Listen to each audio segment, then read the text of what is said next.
हम लोग पढ़े हुए थे कल लोक सेवा में, क्या क्या पढ़े हुए थे लोक सेवा में? कहां से कहां तक था? 308 से लेकर 323 तक, जिसको हम लोग दो भाग में बांटे हुए थे। दो भाग में एक था 308 से लेकर 314 तक और दूसरा 315 से 323।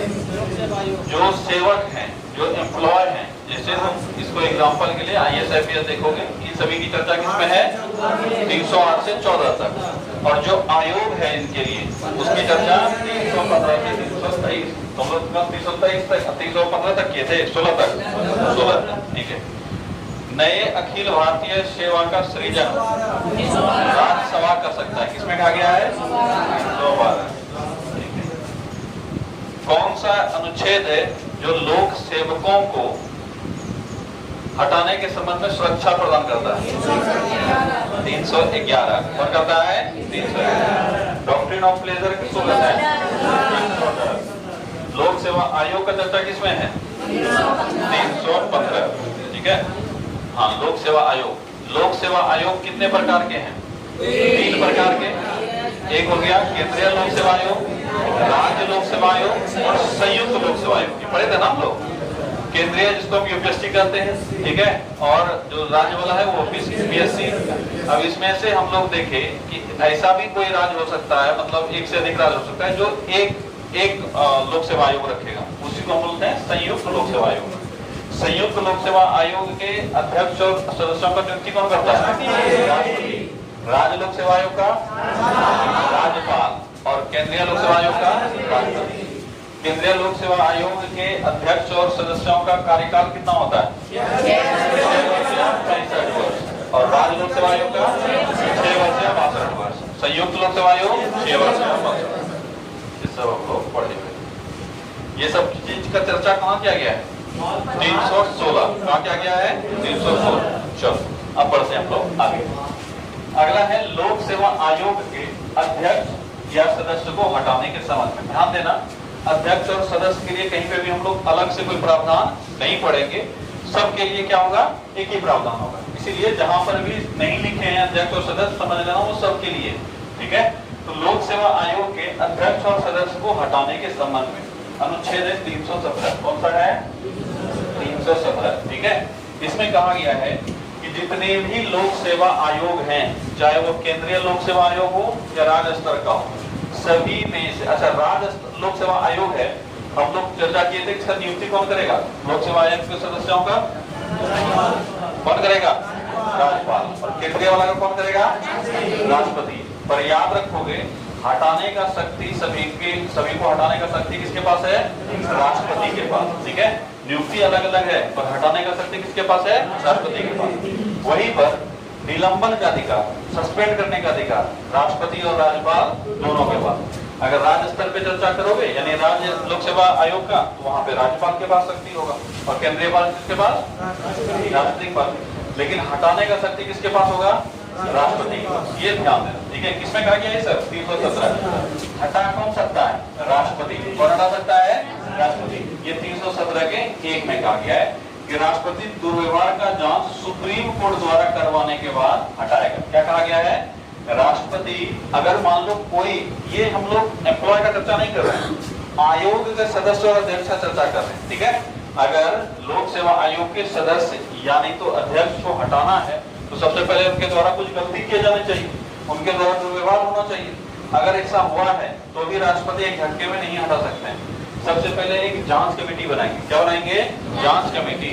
और जांच कमेटी रिपोर्ट देगा, हाँ ये बात सही है, इनका व्यवहार सही नहीं है, या किसी कारण से ये कंडीशन कुछ दिए हुए हैं, कंडीशन में वो आ रहे हैं, जैसे मान लो ये दिवालिया हो गया है, ठीक है, या किसी मतलब अपने पद पे रहते हुए कोई और नौकरी कर रहा है चुपके से, ठीक है, या राष्ट्रपति की नजर में वो मानसिक रूप से या शारीरिक रूप से अस्वस्थ है। ऐसे केस में जांच हो जाएगा, जांच का वेरिफिकेशन हो जाएगा, मतलब सुप्रीम कोर्ट जांच करेगी और बता देगी हाँ बात सही है, इसमें ऐसा पाया गया है, तब राष्ट्रपति क्या करेंगे? उसको हटा देंगे, ठीक है, लेकिन सस्पेंड कर देंगे। अब ये जैसे ये सारे मुद्दा शुरू होगा तो क्या वो अपने पद पे बना रहेगा? आंसर है नहीं, सस्पेंड हो सकते हैं, ठीक है। तो सस्पेंड कौन कर सकता है? राज्यपाल भी कर सकता है और राष्ट्रपति भी कर सकते हैं। क्या कोई दिक्कत यहाँ तक? कौन हटा सकते हैं? राष्ट्रपति। लेकिन याद रखना ये दोनों सवाल पूछा जाता है कि हटाने की शक्ति किसके पास है? राष्ट्रपति के पास। लेकिन निलंबन का शक्ति किसके पास है? राष्ट्रपति और राज्यपाल दोनों के पास। बहुत बढ़िया सवाल है और ये सब सवाल एक बार पढ़ोगे ना तो दिमाग में अटक जाएगा, कंफ्यूजन नहीं होगा। बिना पढ़े पढ़े कंफ्यूजन होता है। ध्यान देना, हटाने का शक्ति किसके पास? केवल राष्ट्रपति। कंफ्यूजन होगा वहां तुम देखोगे तो रहेगा कि यूपीएससी के अध्यक्ष को या सदस्य को राष्ट्रपति हटाएंगे और पीएससी के सदस्य या अध्यक्ष को कौन हटाएंगे? राज्यपाल हटाएंगे। लगेगा ये बात तो सही है, हम लोग तो पढ़े हैं, नियुक्ति वही करता है, पर ध्यान दोगे ये गलत है। ठीक है, दोनों को हटाने का शक्ति किसके पास? राष्ट्रपति के पास। लेकिन निलंबन का शक्ति दोनों के पास। ठीक है, चलो अगला है राष्ट्रपति अध्यक्ष। अच्छा ये किसमें है? 2 में। और अगला है 3। राष्ट्रपति अध्यक्ष या सदस्य को हटा सकता है यदि वह दिवालिया हो गया हो, अन्य नौकरी में पाया गया हो या राष्ट्रपति की नजर में मानसिक या शारीरिक दुर्बल। ठीक है, क्या ये क्लियर हो गया? अनुच्छेद 317। अगला है सेवा शर्तें। क्या है? सेवा शर्तें 318। इसमें सेवा शर्तें हैं 318। कोई जरूरत नहीं है याद रखने की, नहीं सवाल पूछा जाएगा। ठीक है, सिर्फ हम लोग पढ़ लेंगे एक बार कि जो लोक सेवा आयोग है उनके जो अध्यक्ष हैं या सदस्य हैं उनके सेवा के लिए जो शर्त रखे गए हैं वो किसमें है? 318 में। अगला है आयोग के सदस्यों द्वारा पदमुक्त होने के बाद अन्य पद धारण पर प्रतिबंध। ये काफी महत्वपूर्ण है और यहाँ से सवाल आएगा। क्या है कि अगर आयोग का सदस्य या नहीं तो सदस्य, अब देखो यहाँ भूल गए अध्यक्ष लिखने के लिए, तुम क्या समझोगे? सदस्य और अध्यक्ष दोनों। ठीक है, इसको सिर्फ सदस्य मत समझना। हम कई जगह हो सकता है सदस्य खाली लिखे हो, क्योंकि दोनों के लिए अलग अलग प्रावधान नहीं, जिसमें रहेगा सबके लिए रहेगा। क्लियर है? तो आयोग के सदस्य और अध्यक्ष दोनों के लिए चर्चा द्वारा पदमुक्त होने के बाद अन्य पद पर प्रतिबंध। मतलब 319 में यह कहा गया है एक बार लोक सेवा आयोग का अध्यक्ष या नहीं तो कोई सदस्य रिटायर हो जाता है, उसके बाद वो क्या करेगा, इस पर प्रतिबंध लगाया गया कि आप सब चीज अपने मन के हिसाब से नहीं कर सकते हैं। स्पेशली सरकारी सेवा में आप नहीं जा सकते। सरकार के तहत कहीं पे भी कोई सेवा है आप उसमें सेवा नहीं देंगे, कुछ फील्ड को छोड़कर। जैसे कि अलग अलग चीजों, अलग अलग लोगों का अलग अलग बात करेंगे। हमारे पास टोटल 4 तरह के पद अभी हो गए। एक है यूपीएससी अध्यक्ष, दूसरा है बीपीएससी अध्यक्ष, मतलब पीएससी अध्यक्ष। 2 पद हो गया, यूपीएससी अध्यक्ष और दूसरा किसी भी राज्य के जो सेवा आयोग है उसका अध्यक्ष। 2 पद हो गया ये। और यूपीएससी का सदस्य और जो राज्य लोक सेवा आयोग है उसका सदस्य। टोटल कितने तरह के पद हो गए? 4। इसको फिर से समझो, यूपीएससी में एक अध्यक्ष है और अन्य सदस्य है, तो 2 तरह का पद यहाँ हो गया। और पीएससी में जाओगे तो यहाँ भी एक अध्यक्ष और अन्य सदस्य है, तो टोटल 2 पद यहाँ हो गया। तो टोटल कितने तरह के पदों का चर्चा करेंगे? 4। अब भले ही सबके लिए एक ही अनुच्छेद है, पर तुम जानते हो सबका औकात अलग अलग है ना? तो कहां तक किसको लिमिट करेंगे? जैसे मान लो एक हेडमास्टर है, फिर दूसरा टीचर है और उससे एकदम जूनियर टीचर है। ठीक है, तो तीनों है तो टीचर के कैटेगरी में, पर क्या तीनों का औकात एक ही जैसा है?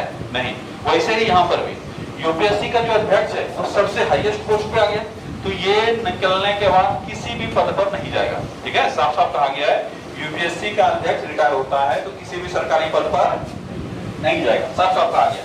तो याद रखोगे 319 के ए में कहा गया है यूपीएससी का अध्यक्ष किसी भी सरकारी पद हेतु अपात्र होगा। अपात्र मतलब एलिजिबल नहीं होगा। अपात्र मतलब क्या होता है?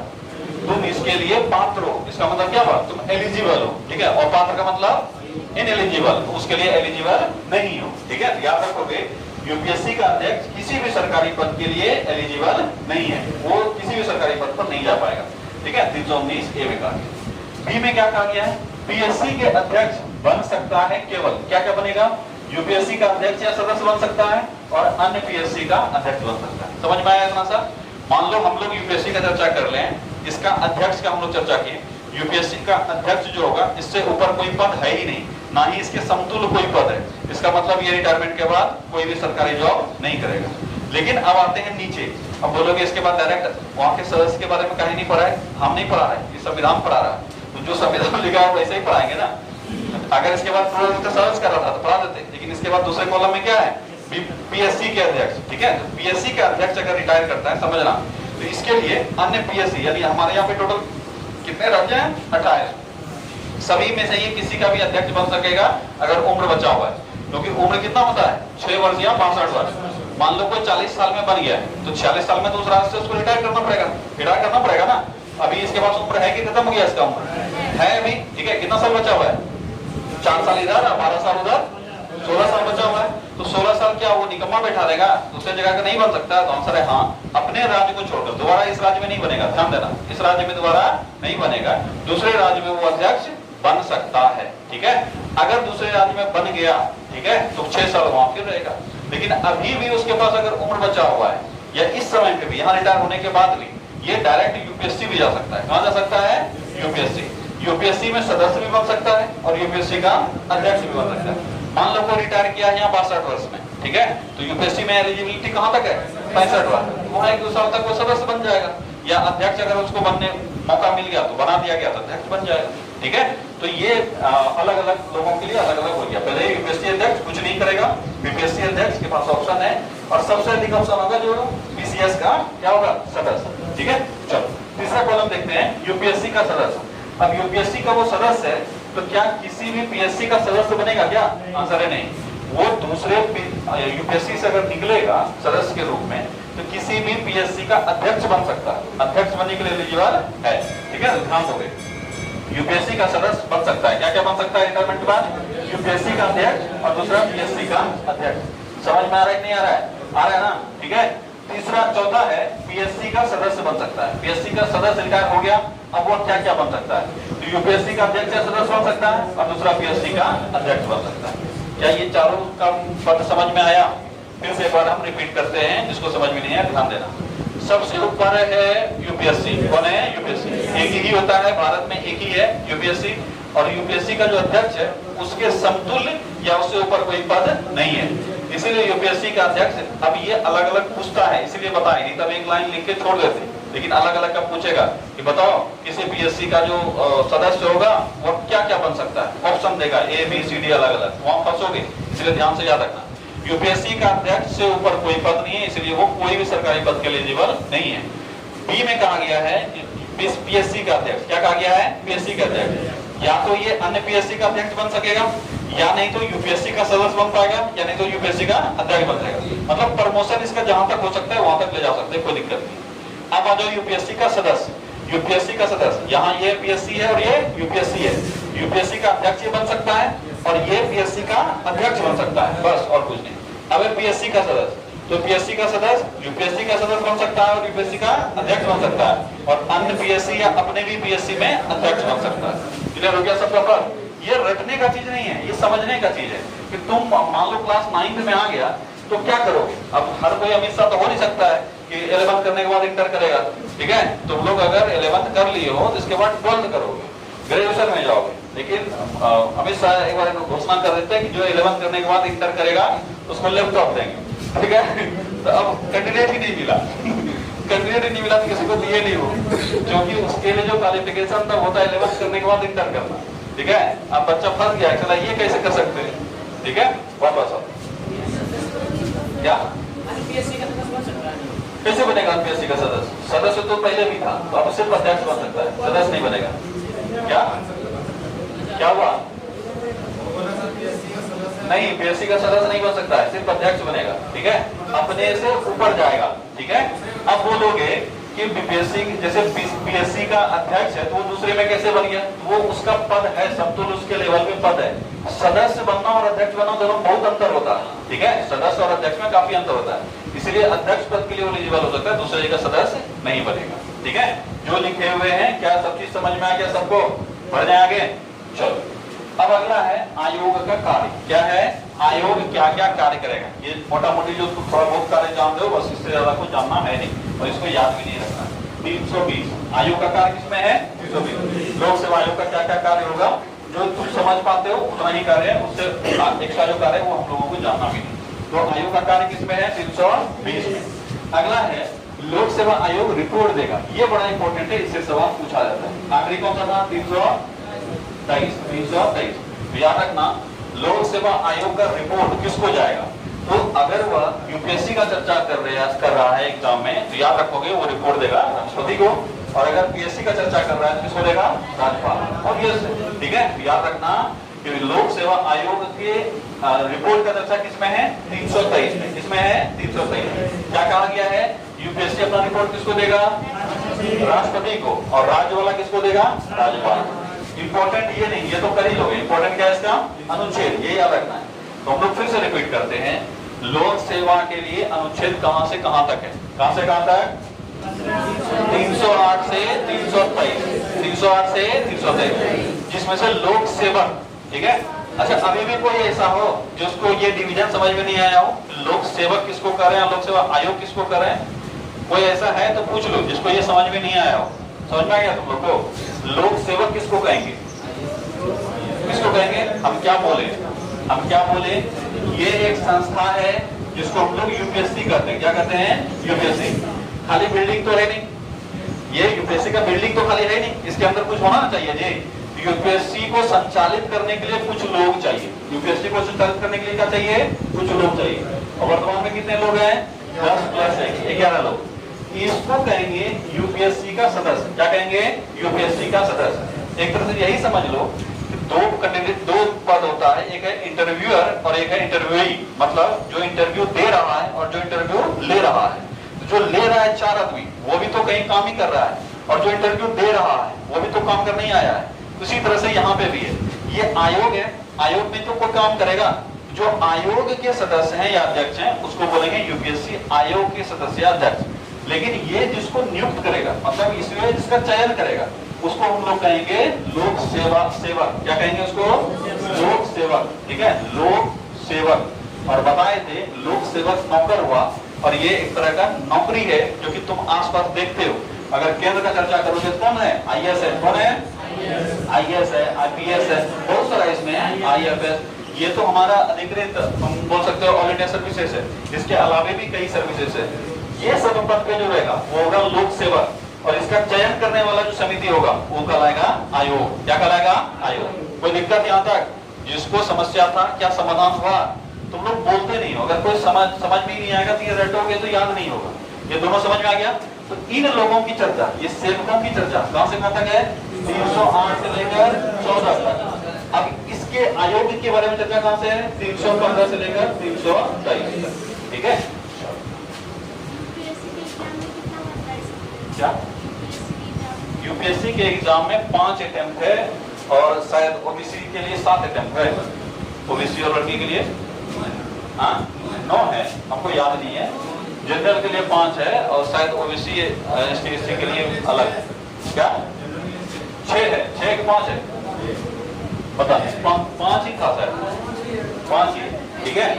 इधर शायद गर्ल्स के लिए कुछ बढ़ाया है, क्या किया है इस बार, कुछ अंतर आया है, ठीक है। 7 या 5 ऐसे ही है। बीपीएससी में कोई लिमिट नहीं है, बीपीएससी का कोई लिमिट नहीं है कि कितना बार फॉर्म भर सकता है।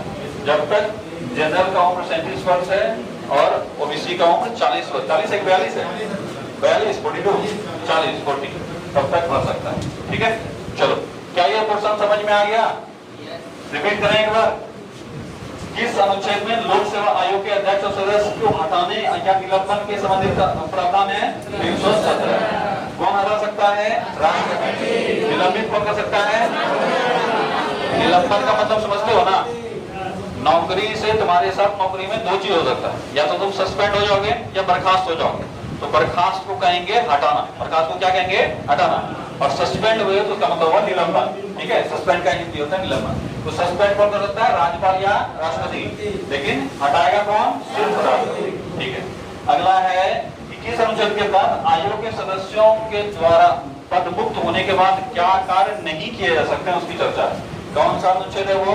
330। इसमें कहा गया है कि यूपीएससी का अध्यक्ष किसी भी सरकारी पद पर नहीं जाएगा, ठीक है। जो पीएससी का है उसका अध्यक्ष जो है वह अन्य पीएससी का अध्यक्ष बन सकता है, यूपीएससी का सदस्य बन सकता है और यूपीएससी का अध्यक्ष बन सकता है। इसके बाद है यूपीएससी सदस्य। यूपीएससी सदस्य पीएससी का अध्यक्ष बन सकता है और यूपीएससी का अध्यक्ष बन सकता है। चौथा है कि पीएससी का सदस्य, यूपीएससी का सदस्य अन्य पीएससी का अध्यक्ष बन पाएगा, यूपीएससी का सदस्य बन पाएगा और यूपीएससी का अध्यक्ष बन पाएगा अगर उम्र बाकी है तो, ठीक है। लोक सेवा आयोग अपना रिपोर्ट किसको सौंपेगा? तो केंद्र में राष्ट्रपति को और राज्य में राज्यपाल। कौन सा अनुच्छेद? 323। तो यहाँ से आज के पढ़े जो उसमें 3 कौन सा अभी फिलहाल याद करना है तुमको? 318, ठीक है, सॉरी 317, 319 और 323। कौन सा याद रखना है? 317, 319, 323। ये अच्छे से याद रखोगे, यहाँ सवाल आते हैं। इससे पहले जो बताए हुए हैं 315 याद रखना है, 316, ये दोनों इंपॉर्टेंट है, याद रखोगे। उसके बाद 311 और 310, यानी टोटल जो इसमें रखना है 310, 11 ठीक है। 310 से 11 से उल्टा क्वेश्चन पूछेगा जो हम बताए थे, ठीक है। तो 310 से 11 312 भी है, हाँ 312 में नए अखिल भारतीय सेवा का सृजन, वो भी इंपॉर्टेंट है। 310 से 11 12 और इधर फिर हो गया 15 16 17 19 23, ये 5-6 जो होगा इसका, इसको अच्छे से याद रखना। बढ़े आगे, चलो अगला है भाग 15, कौन सा भाग है 15, और भाग 15 में निर्वाचन क्या है, निर्वाचन। ध्यान से समझ लेना, इसका जो अनुच्छेद है वो सबसे सवाल एग्जाम में आता है, इसलिए अच्छे से याद रखना। ये अनुच्छेद भाग 15, भाग 15 में कहां से कहां तक अनुच्छेद है, 324 से लेकर 329 तक, 324 से लेकर 329। कौन सा भाग है, भाग 15। कौन सा भाग है, भाग 15। क्या है इसमें, निर्वाचन। निर्वाचन समझ रहे हो ना सभी, क्या होता है निर्वाचन, चुनाव, वाह वेरी गुड, इलेक्शन, ठीक है। हम लोग जो लोकसभा का सदस्य चुनते हैं, विधानसभा का सदस्य चुनते हैं, यही है निर्वाचन। क्या है ये, निर्वाचन, ठीक है। मतलब हमारे देश में जो चुनाव हो रहे हैं, उस चुनाव को कौन करवाएगा। हम लोग सोच लिए कि चुनाव के जरिए हम चुनेंगे, पर इसको करवाने के लिए एक अथॉरिटी तो होना चाहिए। उन्हीं की चर्चा की गई है। कहां चर्चा की गई है, 324। कहां चर्चा की गई है, 324। इनके कैसे क्या कार्य होंगे, कौन कौन चुनाव में हिस्सा लेगा, इन सभी की चर्चा है भाग 15 में, क्योंकि 324 से लेकर 329 है। इसमें साफ साफ कहा गया है कि भारत में चुनाव करवाने के लिए, चाहे वो संसद का चुनाव हो या विधान मंडल का चुनाव हो, इनको करवाने के लिए एक चुनाव आयोग होगा। क्या कहा गया है, चाहे वो संसद का चुनाव हो या विधान मंडल का चुनाव हो, इस चुनाव को संपन्न कराने के लिए एक चुनाव आयोग होगा, जो केंद्र के लिए और राज्य के लिए एक ही होगा, मतलब अलग अलग नहीं होगा। ध्यान देना, राज्य चुनाव आयोग के बारे में हम लोग पढ़े थे, कल पढ़े थे ना, राज्य निर्वाचन आयोग, कल परसों पढ़े होंगे। पंचायती राज व्यवस्था जिन पढ़े होंगे, किसमें था, कराओ 243 के ये में था ना। क्या बताए थे, वो किसका चुनाव करवाएगा, पंचायती राज व्यवस्था के तहत। किसका चुनाव करवाएगा, पंचायती राज व्यवस्था के अधीन या नगर पालिका वाला चुनाव करवाएगा। राज्य में जो हम लोग विधायक चुन के भेजते हैं, क्या उसका चुनाव वो करेगा, आंसर है नहीं। विधायक का चुनाव कौन करेगा, केंद्र का चुनाव आयोग। कौन करेगा, केंद्र का चुनाव आयोग। तो मुख्य चुनाव जो आयोग है या चुनाव संबंधी प्रावधान है वो यही है, ठीक है। 324 से 329, तो पहला अनुच्छेद 324। 324 में कहा गया है एक निर्वाचन आयोग होगा। क्या कहा गया है, एक निर्वाचन आयोग होगा जो चुनाव का अधीक्षण, निर्देशन व नियंत्रण करेगा। ध्यान से याद रखना, चुनाव से संबंधित, हम कई बार इसको पहले भी इसका चर्चा किए हैं, चुनाव के दौरान चुनाव से संबंधित जो भी समस्याएं होंगी, उसके लिए सबसे एपेक्स अथॉरिटी जो होगा, सबसे बड़ा जो अथॉरिटी होगा वो होगा चुनाव आयोग। जब देश में चुनाव होता है, चुनाव आयोग के पास असीमित शक्ति आ जाता है। ऐसा नॉर्मली अभी चुनाव आयोग क्या करेगा, कोई इसका बहुत ज्यादा कोई योगदान है क्या, काम तो अपना वो कर ही रहा होगा। जैसे तुम्हारा वोटर आईडी कार्ड वगैरह सब बनाना हुआ, मतदान सूची तैयार करना हुआ, ये सब किसका काम है, चुनाव आयोग का। कोई भी मान लो पार्टी नया गठित करता है, ये सब याद रखना, ये सब सवाल पूछा जाएगा। कोई भी पार्टी गठित करता है, वो पार्टी गठित किया, इसको वैलिडेट करने का काम किसका है, चुनाव आयोग का। कोई पार्टी क्षेत्रीय पार्टी बनेगा, उसके बाद मान लो उसको क्वालिफाई कर जाता है राष्ट्रीय पार्टी बनने के लिए। जब पढ़ाएंगे ये सब तो बताएंगे कि कैसे कोई क्षेत्रीय पार्टी राष्ट्रीय पार्टी बन सकता है, ठीक है। मान लो क्वालिफाई कर लिया, ये जांच कौन करेगा, चुनाव आयोग, और उसको राष्ट्रीय पार्टी घोषित कर देगा। इसके अलावा जो चुनाव चिन्ह वगैरह होते हैं, देखते हो ना, सब पार्टी का अलग अलग है, ठीक है। किसी का हाथ है, किसी का कमल फूल है, किसी का लोटा है, किसी का थरिया है, ठीक है। अलग अलग चुनाव चिन्ह होता है। ये सब चुनाव चिन्ह भी कौन देता है, चुनाव आयोग। तो चुनाव आयोग का काम समझ में आ गया। नॉर्मली वो कुछ काम करते रहेगा, पर जब चुनाव आएगा उस समय में उसका काम बढ़ जाता है। और चुनाव अगर चल रही हो, ठीक है, उस समय में चुनाव से संबंधित सारे चीजों का नियंत्रण किसके पास होता है। अगर चुनाव आयोग कहा कि भागलपुर वाला क्षेत्र या पटना का क्षेत्र या कहीं किसी भी जिले का क्षेत्र, मान लो बिहार में ऐसा बोला, वहां पर चुनाव करवाना हमारे लिए क्या है, थोड़ा सा मुश्किल है, हमको अतिरिक्त बलों की आवश्यकता है, और यहाँ पर आप भेज दीजिए एसएसपी जवान 1000 या 2000 या 5000 भेज दीजिए, भेजना पड़ेगा सरकार को, ठीक है। क्योंकि किस आदेश किसका है, चुनाव आयोग का। और उस समय में आप ये नहीं कर सकते हैं ठीक है हम सुप्रीम कोर्ट से पूछेंगे और किसी से पूछेंगे कि होना चाहिए कि नहीं होना चाहिए। चुनाव आयोग जो बोल दिया उस समय में वही होगा, ठीक है। इसलिए बोलते हैं कि चुनाव के समय में चुनाव से संबंधित सारे मामलों में सबसे अधिक अधिकार किसके पास होते हैं? चुनाव आयोग पर। इसीलिए कहा गया है कि चुनाव का अधीक्षण, निर्देशन व नियंत्रण कौन करता है? निर्वाचन आयोग या चुनाव आयोग करता है, ठीक है। किसमें कहा गया है? 324 में। और इसी में कहा गया है कि चुनाव आयोग में एक सदस्य होगा जिसको हम लोग चुनाव आयुक्त कहेंगे। अगर इससे अधिक सदस्य होगा वो आयुक्त बन जाएगा चुनाव आयोग का अध्यक्ष। क्या बन जाएगा? चुनाव आयोग का अध्यक्ष। ये चीज समझ में नहीं आया होगा। चुनाव आयोग में कितने सदस्य होंगे ये कोई फिक्स नहीं था। शुरुआती दौर में चुनाव आयोग में कितने सदस्य होते थे? एक ही सदस्य होता था, वही हो गया चुनाव आयोग। लेकिन एक के बाद अभी वर्तमान में 3 सदस्य है, तो क्या सभी को चुनाव आयुक्त कहेंगे? तो आंसर है हाँ, हुए तो सब चुनाव आयुक्त थे। लेकिन जो मेन वाला होगा उसको कहेंगे मुख्य चुनाव आयुक्त। क्या कहेंगे? मुख्य चुनाव आयुक्त। और उसका बच जो गया उसको कहेंगे अन्य चुनाव आयुक्त। लेकिन एक ही रहता तो क्या मुख्य और क्या अन्य, कुछ होगा ही, ठीक है। इसीलिए अगर ऐसा है कि चुनाव आयोग में एक से अधिक संख्या में लोग हैं तो जो मुख्य चुनाव आयुक्त है उसी को चुनाव आयोग का अध्यक्ष कहा जाएगा। क्या कहा जाएगा? चुनाव आयोग का अध्यक्ष। तो अभी कई बार तुमसे पूछ लेता है कि बताओ मुख्य चुनाव आयुक्त कौन है, या नहीं तो पूछ लेगा कि बताओ चुनाव आयोग का अध्यक्ष कौन है। दोनों आंसर एक ही होगा, अलग अलग नहीं होगा। कोई दिक्कत यहाँ तक नहीं। और सब में अलग अलग देखो, गठन अलग देखो, नियुक्ति अलग देखो, लेकिन इसका सब सफलता किसमें है? 324, ठीक है। इसके बाद है चुनाव से संबंधित प्रावधान। 325 कहता है कि हम किसी को भी जात के बेसिस पे, लिंग के बेसिस पे, धर्म के बेसिस पे हम वोट देने से वंचित नहीं कर सकते। जैसे बोल दो, मान लो हमारे यहाँ पे वोट देने का अधिकार जो है वो वयस्क मताधिकार है, यानी 18 वर्ष से अधिक उम्र है तो सब एलिजिबल होता है वोट देने के लिए। अगर मान लो इसको हम लोग थोड़ा सा डिटेल से देखें कि फीमेल है तो उसको हम वोट देने नहीं देंगे, मेल है तो वोट देने देंगे। क्या भेदभाव हुआ कि नहीं हुआ? तो क्या हम कर सकते हैं? ऐसा नहीं कर सकते हैं। चुनाव में हिस्सा लेने के लिए किसी को धर्म, लिंग या किसी भी इस आधार पर हम वंचित नहीं कर सकते हैं कि मान लो मेरे क्षेत्र में तुम जो ST/SC है वो वोट नहीं करेगा, या जो मुस्लिम आबादी है वो वोट नहीं करेगा, ऐसा आप नहीं बोल सकते हैं।